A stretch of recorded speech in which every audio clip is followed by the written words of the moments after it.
Well, it's the perfect time of year to enjoy a warm bowl of chili if you own a pressure cooker, which I highly endorse. You can make this one in no time. Take a look. We're in for a treat today. One of our favorites is back. Shayne Rogers joins us with her pressure cooker, keto-friendly chili, and we welcome Chef Shayne back to Virginia this morning. Girl, it has been way too long for me. I am so happy to see you, Mr. Bevins, virtually or otherwise. I have missed all of you all so much, but you especially. Yeah, well, as my future wife, I think it's great that you're going to fix chili today.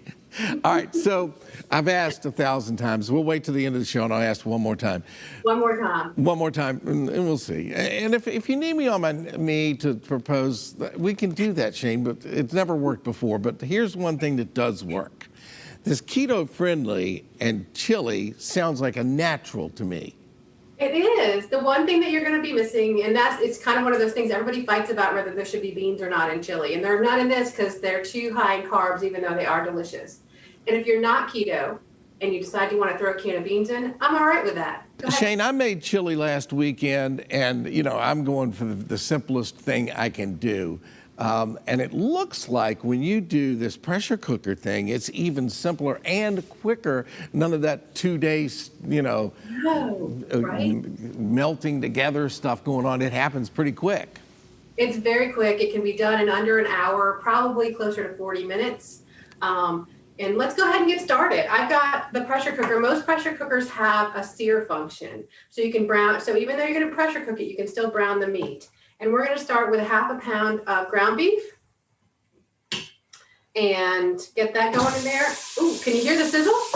I'm using ground beef, and I'm going to use chorizo for a little spice. Okay. I like to add a little bit of sausage because of the seasonings that are already in it. Kind of makes it super simple. Okay. So we're going to just ground that off. And we're going to start adding our seasonings because we want those to brown and bloom. And so we're going to add 2 tablespoons of chili powder and a tablespoon of cumin because it's delicious and that's that kind of deep, rich flavor that you want. And that's all going to work with the oils that are kind of releasing from the meat and the sausage, from the ground beef and the sausage. We're going to add a little bit of oregano, secret ingredient, smoked hot paprika. It's so good. I'm going to give this a quick stir. And we're almost ready to add all the other ingredients in. That's how quick this is. So the meat's a little bit brown. It's not completely brown. If you weren't doing this on television, you'd let it go 5 more minutes. And then I'm going to start adding all the regular chili vegetables. I've got some onion. Gotta have onion. I've got red and orange bell peppers. And then this one's a little bit different. This is some mushrooms, and this is part of the keto part. It's going to make it super meaty and dense. It's going to give us some of the nutrients that we need that we might be missing because we're keto. But I'm not a doctor, so I'm not prescribing. We're going to add those in there. Those are going to cook down. You'll notice that they're kind of very finely chopped. And now we get to the fun stuff. We've got jalapenos. You know Now, what these it looks like you've left the seeds in. I have because I like it spicy, These came from Jimmy Cox's garden. You might know him. He works at the station. And then we've got a bunch of diced garlic. Okay. And some tomato paste. About a 1/4 cup of tomato paste. That's also going to make it richer and a deeper flavor that you may not get otherwise. We also have some salt and pepper because everything needs salt and pepper. I probably won't put all that in there because we put a lot of other spices. So now I'm just going to give this a good stir and make sure that the meat's kind of all well distributed.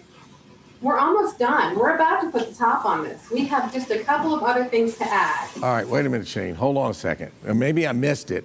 Normally, would you put beans in your chili in the past if you weren't making keto? Yes, absolutely. I love beans. I miss beans terribly. But yes, no, the beans are just a little too high in carbs for those of us that are following keto. Got it. They are delicious. So now I'm gonna start to finish up with 128-ounce can of crushed tomatoes. Yep. You get that out, scrape that out of there really well. And I'm going to use my 2 cups of beef broth to rinse out my tomato can because we don't want to waste any of that deliciousness. Ooh. Now, I used fire roasted tomatoes when I was making mine. I like that. Totally. I would absolutely do that. Okay. We're going to give this a stir and get it all kind of, but we're almost done. Yeah. Like, see how quick that was? I'm going to put the top on. And as always, the top of the pressure cooker can give you some issues. This is how we know that it's the steam is. So you're going to check the pressure valve and make sure that it's closed. Otherwise, it won't come up to pressure and it won't cook as fast as you'd like. So, Shayne, let me ask you a question about this pressure cooker, and I know the answer, but for folks who haven't seen you work with these things before, back in the day, Mom would say, I'm working with a pressure cooker. I got to concentrate. You got to keep, this is dangerous, so we got to be careful. That's not necessarily the case anymore with the new modern pressure cookers, is it? Absolutely not. These are super safe. This happens to be the Pampered Chef version. Super safe. And what I like about that is the steam is not where you open it. It's kind of safer.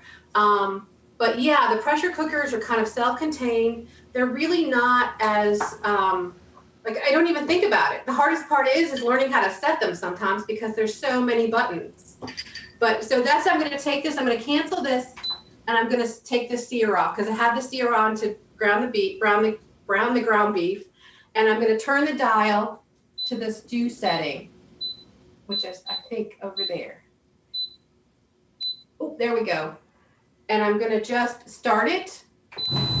We're almost, so now we're at 30 minutes, and it's going to come up to pressure, so it's going to take 5 or 10 minutes to come up to pressure, and then it's going to cook, and then you're going to let it sit for 5 more minutes to let the pressure release naturally, and then you're going to hit this button to make it release the rest of the way so that you can open it. But that's it. It doesn't have to sit on the stove for 2 hours or 3 days. It's ready to go. And we have the finished product there in front of us, correct? I do. I have a beautiful, hearty second breakfast bowl of chili ready for me to go. And I'm going to put some fun stuff on it. I'm going to put some sour cream in it because that's delicious. I'm going to put some more of those jalapenos on it because I kind of like it. So you're going to have the spicy heat of the fresh jalapenos and a little bit of that deeper heat down in there. I've got some diced onions, or you could use scallions if you like. And the best part of the whole thing, cheese. Yeah. Cheese is keto okay. That's just regular cheese, right? Yeah.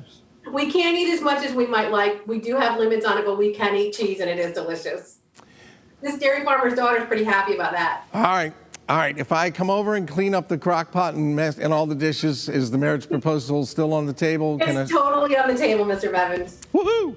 Great seeing Shayne as always. Visit our website later today and you will find our recipe on our show website, WTVR.com/VTM. Stay tuned. We'll be right back.